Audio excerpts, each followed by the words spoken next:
नंद बाबा तो सबको लेकर के वृंदावन में आ गए, सखाओं को। अब भगवान मथुरा में रह गए। कृष्ण का जनेऊ संस्कार हुआ, कौन मुंडन कराए, कौन जनेऊ पहनाए। पिताजी ने गुरुकुल में पढ़ने के लिए भेजा। सारी विद्याओं को कृष्ण ने पढ़ा, धनुर्विद्या को पढ़ा। वहीं सुदामा जी से मैत्री होती है। लौटते समय सुदामा को गले से लगाया। गुरुदेव के मरे हुए पुत्र को यमपुरी से वापस लौटा करके प्रदान किया। पंचजन्य नामक राक्षस को मार करके प्रभु ने पंचजन्य नामक शंख को प्राप्त किया है। सुदामा को गले लगाकर कहा, मेरी मथुरा नगरी में कभी आना। सुदामा ने कहा, आने का प्रयास करूंगा। गुरुदेव और माता का आशीर्वाद लेकर के कृष्ण आए और आकर के माता पिता के चरणों में प्रणाम किया। लेकिन जिस दिन से कृष्ण पढ़ कर के आए हैं, मन लगता नहीं है घर में। घर में बिल्कुल मन नहीं लगता है। 24 घंटे याद आती रहती है माँ यशोदा की। बरसों बीत गए हैं वृंदावन को छोड़े। हमेशा किशोरी राधा का स्मरण रहता है, बार बार वंदन करते हैं। अनन्या ममता विष्णु ममता प्रेम संगता भाव स एव साद्रात्मा बुधे प्रेमा निगदते। आज माता देवकी ने कृष्ण के लिए भोजन बनाया और सोच रही है आज पहली बार लाला को अपने हाथों से भोजन कराऊंगी। ये भाव लेकर के देवकी आई। लेकिन जैसे ही कृष्ण के कक्ष में प्रवेश किया और माता देवकी को देखते ही कन्हैया को माँ यशोदा की याद आ गई। माँ यशोदा का स्मरण हो आया और भगवान रोने लगे। माँ तो एकदम डर गई। एकदम क्यों रोने लगा लाला? माँ देवकी ने कृष्ण को कभी गोद में खिलाया नहीं, भोजन कराया नहीं। थाली अलग अलग रख दी, दौड़ी दौड़ी आई वसुदेव के पास और कहने लगी, वसुदेव पूछने लगे क्या हुआ? तब बोली कि क्या बताऊं, आज पहली बार जीवन में कृष्ण को अपने हाथ से भोजन खिलाने गई थी, लेकिन कन्हैया मुझे देख करके रोने लगा। और सुनिए, जब से अवंतिकापुरी से पढ़कर के आया है कृष्ण, किसी से बातें नहीं करता है, कभी हंसकर प्रेम से किसी से बोलता नहीं है। अपने कक्ष में शांत गंभीर समाधि लगा करके बैठा रहता है। और मुझे लगता है कि कुछ गड़बड़ है। माँ का हृदय तो होता ही ऐसा है। आप कुछ प्रयास करो। वसुदेव ने कहा, मैं कैसे पूछूं? मैंने भी तो लाला का कोई स्वभाव व्यवहार देखा नहीं है, कैसा है। इतने में यदुवंशियों के मंत्री, बृहस्पति के शिष्य, ज्ञानियों में श्रेष्ठ श्री उद्धव जी आते हैं। उद्धव जी को देख करके और वसुदेव जी ने उनसे कहा, बेटा एक काम करो, तुम कृष्ण के पास जाओ और जाकर के कन्हैया से ये पूछो कि तुम क्यों रोते हो, गोविंद क्यों रोते हैं। उद्धव बोले, आप चिंता न करो, मैं अभी गया, अभी पूछ करके आया। जैसे ही उद्धव ने कृष्ण के महल में प्रवेश किया, देखा बैठे बैठे कृष्ण रो रहे हैं। उद्धव ने जाकर के प्रणाम किया और उद्धव बोले, हे गोपाल, बोले मैं आपसे व्यक्तिगत रूप से पूछना चाहता हूं, आपको मथुरा में कोई कष्ट है, कोई तकलीफ है? हम यदुवंशियों से क्या कोई अपराध हो गया है? इस बात को सुनकर के गोविंद अपने मंच से, अपने स्थान से उठे और अंक में भर करके उद्धव को हिचकियों से रोने लगे। क्या कहने लगे?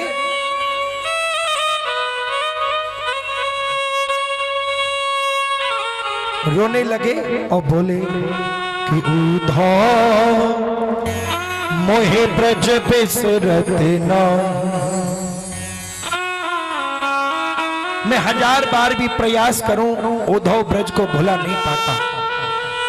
मुझे अपने ब्रज का विस्मरण मैं कर नहीं पाता हूं।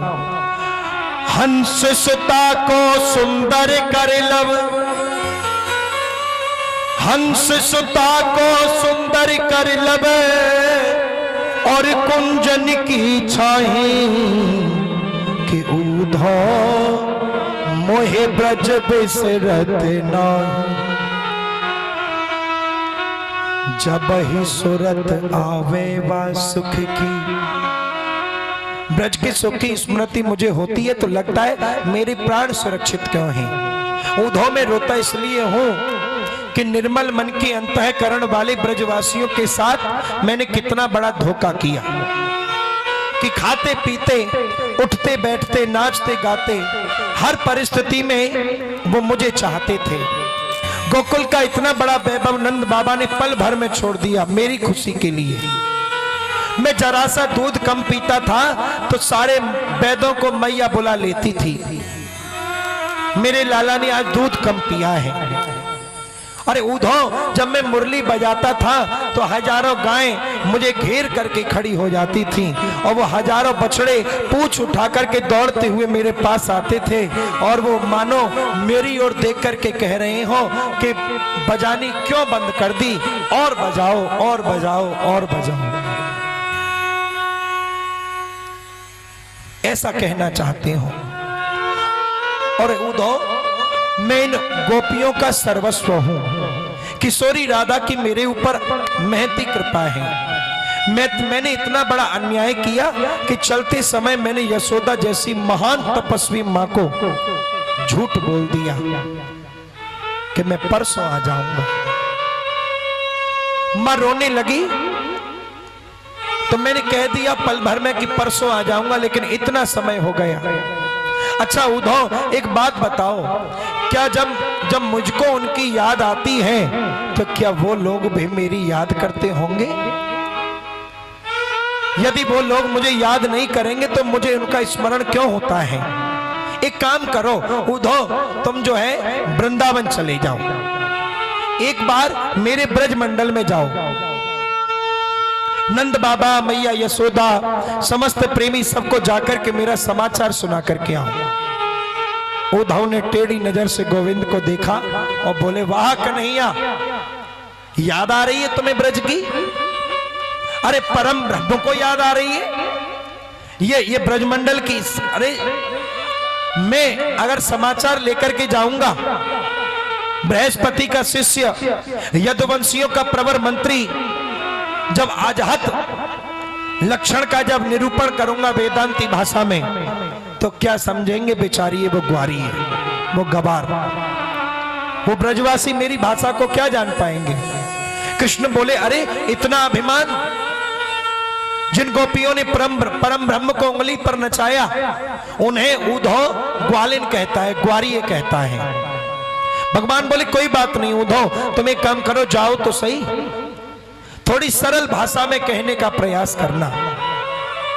उद्धव ने कहा, आपकी आज्ञा शिरोधार्य है, ब्रजमंडल में जाता हूं, पर आपका समाचार सुना करके ज्यादा से ज्यादा 1-1.5 घंटे में वापस आ जाऊंगा, रुकूंगा नहीं।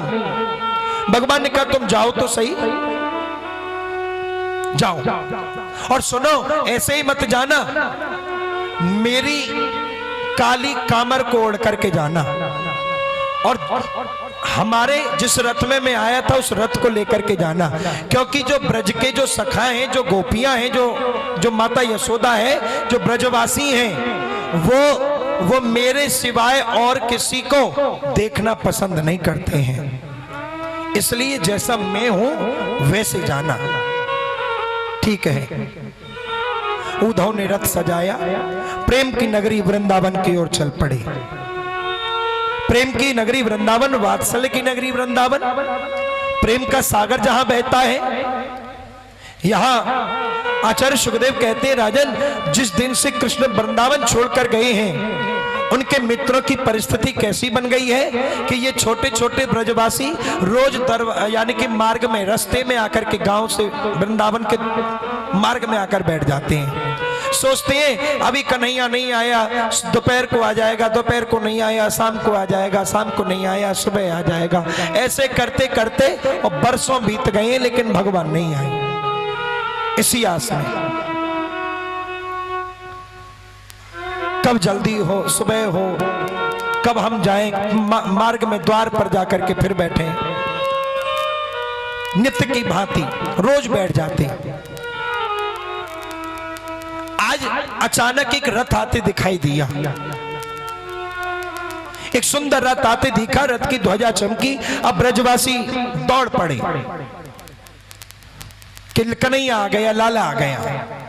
एक बोला मैंने पहले कहा था वो हमारे बिना रह नहीं सकता है, हमारे बिना वो रहेगा ही नहीं, वो आएगा जरूर।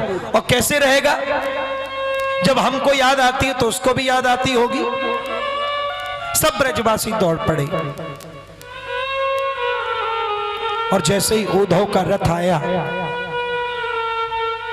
और सखाओं में तो सखा ऐसे हैं, कुछ तो दुबक गए, कहने लगे बोले हमारी बताना मत, जब वो तुम्हारे पास आ जाएगा और जब तक हमारे पैरों में गिर करके माफी तक नहीं मांग लेगा तब तक माफ नहीं करेंगे, छोड़ेंगे नहीं।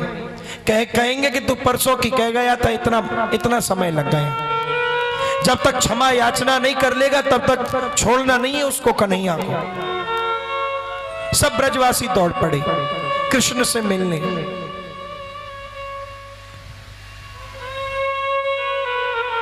जैसे ही रथ के पास आए, रथ चल कर के पास आया, रथ को चारों तरफ से घेर लिया। रथ में कोई दिखाई नहीं दिया, लेकिन रथ से जब उद्धव जी नीचे उतरे, कहा कि भैया जय श्री कृष्ण।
उद्धव ने ब्रजवासियों को पूछा, बाल सखाओं को पूछा। उद्धव ने कहा जय श्री कृष्ण, सुनिए मैं उद्धव हूँ, मथुरा से आया हूँ, कृष्ण का मित्र हूँ, मुझे संदेशा लेकर के भेजा है, गोविंद ने मुझे भेजा है। आप लोग बता सकते हैं माता यशोदा का दर्शन मुझे कहाँ सुलभ होगा? ब्रजवासी 2 मिनट तक तो मौन रहे और मन में सोचने लगे बाहर कन्हैया। बरसों के बाद याद भी आई तो मित्र को भेज दिया।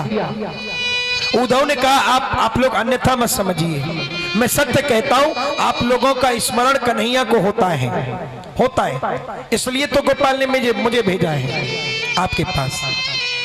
मुझे माँ यशोदा से मिलना है, नंद बाबा के दर्शन करनी है। ब्रजवासी बोले उद्धव माँ यशोदा का महल का मार्ग बताना कोई जरूरी नहीं है। क्यों?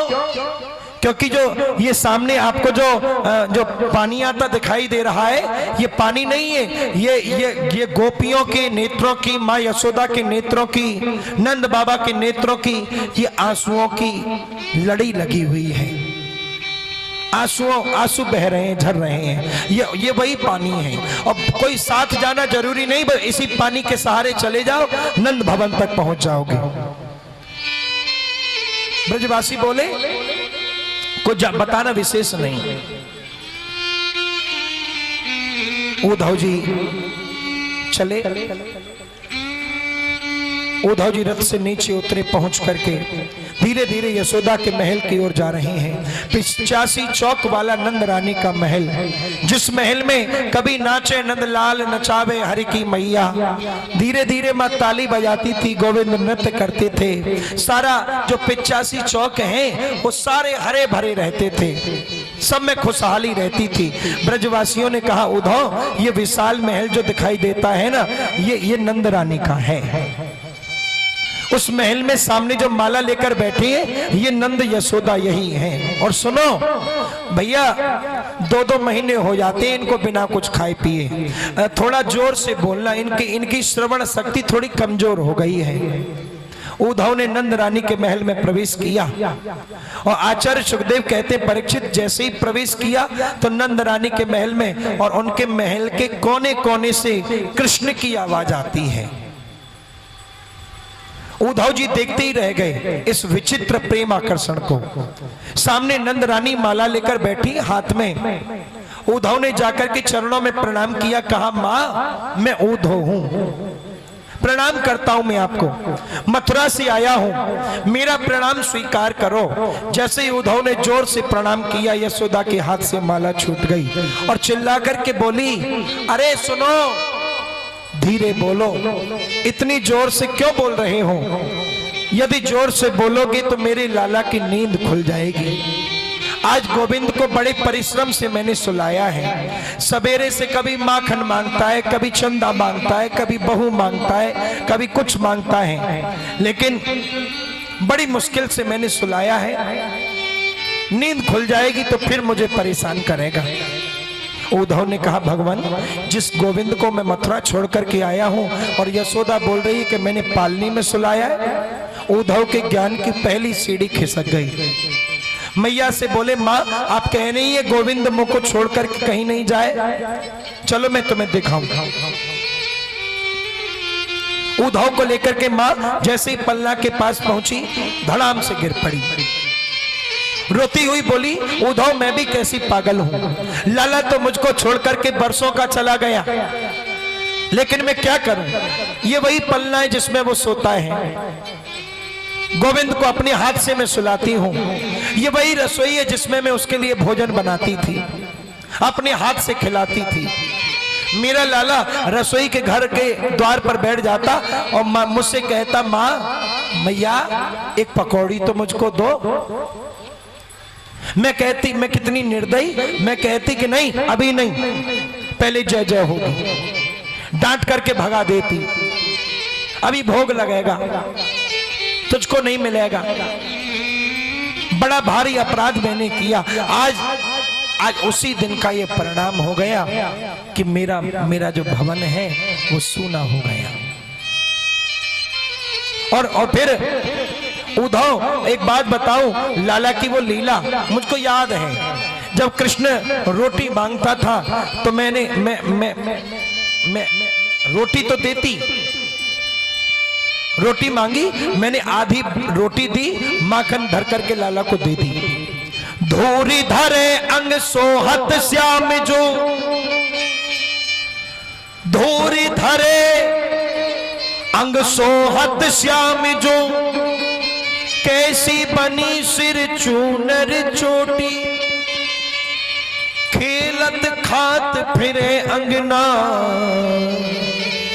पग पैजन बाजत पीरी कछौटी। वाह छवि को रस खान कहे क्या, वाह छवि को रस खान बिलोकत, भारत काम कलान दिकोटी। और काग के भाग कहा कहिए, हरि हाथ से ले गयो माखन रोटी, हरि हाथ से ले गयो माखन रोटी। मैं माखन की रोटी जब लाला को देती, लाला ठुमक ठुमक करके आंगन में नृत्य करे और जब माखन रोटी खाए, उद्धव उड़तो भयो एक कौआ आयो और वो लाला के हाथ से रोटी ले गया। और कौआ से अब लाला मचल जाता और आंगन में वहीं बिखर जाता, गोल गोल घूमने लग जाता, गुस्सा हो जाता, रोने लगता और कहता जाओ जाओ या कौआ से रोटी लेके आओ, कौआ से युद्ध करो, अब मुझे वही रोटी चाहिए। जब अब याद करती हूँ ये लीला तो मुझे लगता है कि मेरे शरीर में प्राण सुरक्षित क्यों है। उद्धव एक बात मुझे ज्यादा तकलीफ देती है, वो यही है कि एक मिट्टी की मटकी के फोड़वे के बदले मैंने लाला को उखल से बांध दिया। शायद यही लिए कन्हैया मुझसे रूठ करके चला गया है, परसों की बोलकर गया और इतने समय हो गए। ये बृहस्पति का शिष्य, ज्ञानियों में अग्रगण्य उद्धव, मैं यशोदा के चरणों में साष्टांग लेट गया। यशोदा के चरणों की धूल अपने मस्तक पर लगाने लगा। माता, पहले तो आप एक बात के लिए क्षमा करो, आप वो नहीं हो जो मैं समझ करके आया हूं। नहीं, मेरे जैसे करोड़ों ज्ञानी आपके चरणों में, आपके चरणों के कण पर वार दिए जाए तो भी आपकी बराबरी नहीं हो सकती है। रात भर बैठ करके नंद यशोदा से चर्चा हुई। ये बृहस्पति का सूखा ज्ञानी खो गया ब्रज के इस भाव में। प्रातः होते ही बोला, मैया मैं गोपियों का दर्शन करना चाहता हूं। राधा रानी के दर्शन की कामना है। किशोरी राधा जी के पास गई। अब जिस दिन से कृष्ण गए हैं, महाभाव साम्राज्य का दर्शन करिए कि एक सुंदर बगीचे में लाखों गोपियों के बीच में किशोरी राधा जी शांत बैठी हैं और यही सोच रही हैं, श्याम परसों के मिलन की कह गए, हे सखी जाने कहां वहां रह गए, श्याम परसों के मिलन की कह गए। याद कर कर के तड़पते आपकी, याद कर कर के तड़पते आपकी, जाने क्या क्या दुख हमें बह दे गए, श्याम परसों के मिलन की कह गए। तुम बिना कैसे रचाएं रास हम, तुम बिना कैसे रचाएं रास हम, सारी खुशियों को वो संग में ले गए, श्याम परसों के मिलन की कह गए। सुंदर बाग बगीचे में लाखों गोपियां हैं, उनके बीच में राधा जी। जिस दिन से कृष्ण ब्रज छोड़ करके गए हैं, गोपियों ने कोई घर का काम नहीं किया है, केवल कृष्ण की याद में तन्मय है।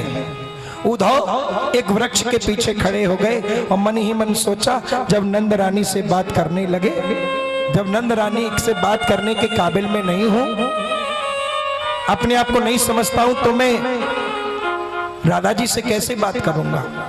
इनकी मनस्थिति तो पहले देख लूं कि क्या कहती है, उसके बाद मिलूंगा। किशोरी जी शांत बैठी है, कोई श्रृंगार नहीं है। एक गोपी राधा रानी से बोली कि हे राधा जी, आज मैंने एक स्वप्न देखा। क्या देखा? आज मेरे सपने में गोविंद आए थे और माखन चुराकर भागने लगे। मैंने पकड़ने का प्रयास किया तो आंखें खुल गई। एक बोली मैंने ये सपना देखा, एक बोली मैंने ये सपना देखा। तब सबने गोपियों ने राधा जी से कहा, क्या तुमने सपना नहीं देखा? राधा जी बोली क्या लाडली जी आपको सपना नहीं आता? क्या आपको स्वप्न दिखाई नहीं देता? राधा जी हाथ जोड़ करके बोली, स्वप्न में जिनको कृष्ण दर्शन होता है, गोपियों में प्रणाम करती हूं उनको, वो भाग्यवती हैं। लेकिन मेरी परिस्थिति ऐसी बन गई है कि जिस दिन से ये प्राण वल्लभ श्री कृष्ण मुझे छोड़ करके गए हैं, मेरी बैरन निद्रा भी उनके साथ में ही चली गई है। नींद आती नहीं तो स्वप्न देखूं कैसे, और जब स्वप्न दिखता नहीं तो तुम्हें बताऊं कैसे। उद्धव ने सोचा, क्या भगवान जब से ब्रज से गए हैं, क्या राधा रानी सोई नहीं है? इनको नींद नहीं आई? सखियों से इतनी वार्ता हो रही है। एक गोपी ने तुरंत राधा रानी से कहा, क्यों रोती हो उसकी याद में? प्रेम में कभी क्रोध आता है, अनुराग भी आता है। मैंने तो निश्चय कर लिया जीवन में कभी काले से प्रेम करना ही नहीं है। ये सब काले कपटी हैं। इतनी वार्ताएं चल रही थी कि भौरा आ गया भों भों करता हुआ। भौरे को देख करके भी वो गोपी कहती है, और उद्धव जी सब देख रहे हैं कि देखा राधा जी, देखो ये भौरा आया है, जरूर ये कृष्ण का ही मित्र होगा, काला है उन्हीं का मित्र होगा। उद्धव खड़े खड़े सब देख रहे थे। अरे भौरा क्यों क्यों हमारे पैरों में गिरता है, क्यों बार बार आकर हमें तकलीफ देता है? तुम्हारी मूंछों पर कुमकुम लगाए, इससे ये बात तो स्पष्ट हो गई कि तुम कृष्ण के समान स्त्रीण हो, तुम उसी कपटी के मित्र हो, हम जानती हैं। और वो आज का नहीं, वो जन्म जन्मांतर का कपटी है। मौनी ने कहा देखो कृष्ण को कपटी मत कहना। गोपी कहती है क्यों ना कहे, क्या बिगाड़ा था बेचारे बाली ने, छुपकर बाण मारा? क्या बिगाड़ा था राजा बलि ने, 3 बिलांद के बौना बन करके गए? क्या बिगाड़ा था भक्तों ने? और फिर कन्हैया भौरा बोला कपटी नहीं कहोगी, कृष्ण मेरे मित्र हैं, कृष्ण हैं, उनको कपटी नहीं कह सकते। तुरंत दूसरी गोपी हाथ जोड़कर बोली हे भमरे सुनो, हम कपटी नहीं कह रहे, लेकिन जो वार्तालाप तुमने हमारी सुनी है कहीं वो कृष्ण से जाकर के मत कह देना कि गोपियां तुमको कपटी कहती हैं, कपटाई कहती हैं, चतुराई वाला व्यक्ति कहती हैं, ऐसा मत कहना। चलो कोई बात नहीं। उद्धव जी ने देखा, आकर कहा देवियों आप समस्त देवियों के चरणों में मैं प्रणाम करता हूं, आपके चरणों में बंधन है। निवेदन केवल इतना करता हूं कि जिस कृष्ण को प्रियतम मान करके आप पूज रही हो वो साक्षात ब्रह्म है। और मैंने ये मेरे गुरुदेव बृहस्पति से जाना है, ब्रह्म का हाथ नहीं होता। एक बार जीव की वृत्ति निर्गुण बन जाए, एक बार जीव का मन निर्गुण ब्रह्म में लग जाए तो भटकाव खत्म हो जाता है। इसलिए मन को ब्रह्ममय बनाओ, मन को ब्रह्म में लगाओ, यही जीवन का सार है। एक गोपी ने टेढ़ी नजर करके देखा और उद्धव को जवाब दिया, उद्धव ठीक बोलते हो कि मन को ब्रह्म में लगाएं, पर किसी के पास मन ही न हो तो क्या करें? उद्धव ने कहा क्या मतलब? गोपी बोली कि उद्धव मन न भये 10-20,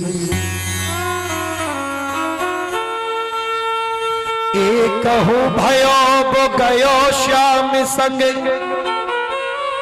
अब को आराधे ईस कि उद्धव मन न भये 10-20। मन तो एक ही होता है, और उस मन को अगर कन्हैया चुरा कर ले गए तो मन हमारे पास है ही नहीं, तो अब ब्रह्म के लिए कौन सा मन लगाएं? और सुनो, तुम तो सखा श्याम सुंदर के, तुम तो सखा श्याम सुंदर के, सकल योग के ईस। अरे हाँ सकल योग के ईस,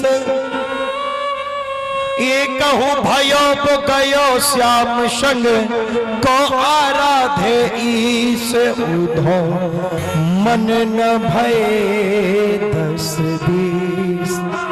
तुम तो कृष्ण के सखाओ, हमारी बात सुन लो, हम किसी ब्रह्म को नहीं जानती हैं। और हे उद्धव, कृष्ण तन कृष्ण मन, कृष्ण ही हमारो धन, आठों याम उद्धव हमें कृष्ण ही सो काम है। सिवाय कृष्ण के हम और किसी को जानते नहीं। और तुम कहते हो निर्गुण ब्रह्म होता है, मेरे ख्याल से तुम भी ब्रह्म को जानते नहीं हो। क्यों नहीं जानते हो? एक ग्वारिन, एक गवार गोपी वो ज्ञानी उद्धव को जवाब देती है, कह रही है कि उद्धव निर्गुण का अर्थ होता है जिसमें प्राकृतिक गुण न हो, सगुण का अर्थ होता है जिसमें दिव्य गुण विद्यमान हो। कृष्ण तो निर्गुण इसलिए कहते हो कि उसमें संसार के गुण नहीं है, और सगुण इसलिए है कि वो उसमें सभी गुण विराजमान है। तुम कहते हो उसके पैर नहीं होते, पैर नहीं होते तो गाय चराने कैसे चला गया, हाथ नहीं होते तो मुरली कैसे बजाई, मुंह नहीं है तो माखन मिश्री कैसे खाया, और फिर जब शरीर नहीं है तो हमारी जो इतनी ऊंची ऊंची छीके पर जो मटकियां टंगी थी उनको कैसे उतारा। कृष्ण तन कृष्ण मन, कृष्ण ही हमारो धन, कृष्ण आठों याम ऊधो हमें श्याम ही सुकाम है। ऊधो तुम भय बोरे, अरे ऊधो तुम भय बोरे, पापी लेके आए दौड़े। योग कहाँ जाने यहाँ रोम रोम श्याम है। योग कहाँ जाने यहाँ रोम रोम श्याम है। तुम कहते हो सब ब्रह्ममय है, तुम कहते हो निर्गुण ब्रह्म सब में विराजमान है, तो फिर तो तुम भी ब्रह्म, हम भी ब्रह्म, सब ब्रह्म ही ब्रह्म है। सब कुछ जब ब्रह्म है तो फिर उपदेश किस लिए होता है, ये शिक्षा किस लिए होता है? तुम समझते हो हम रोती है केवल कृष्ण से मिलने को? बोले नहीं, अगर कृष्ण को मिलने के लिए रोते तो यहाँ से मथुरा दूर थोड़े ही है, मिलने को जा सकते थे। सुबह जाएं और शाम तक 3-4 बार मिला आए। नहीं, इसलिए नहीं रोते। हमारी प्रतिज्ञा सुन लो किस लिए रोते। चाहे हमें कृष्ण हृदय से लगा करके पीस डालें, चाहे पैर की ठोकर मार करके हमको बाहर निकाल दें, जीवन पर्यंत हमसे न मिले, हमें तड़पाते रहे, उस लंपट की जैसी इच्छा हो वो वैसा करे, चाहे जीवन भर ना मिले, उनकी याद में रोते रोते हम जीवन निकाल देंगे, पर सिवाय कृष्ण के किसी को चाहेंगे नहीं।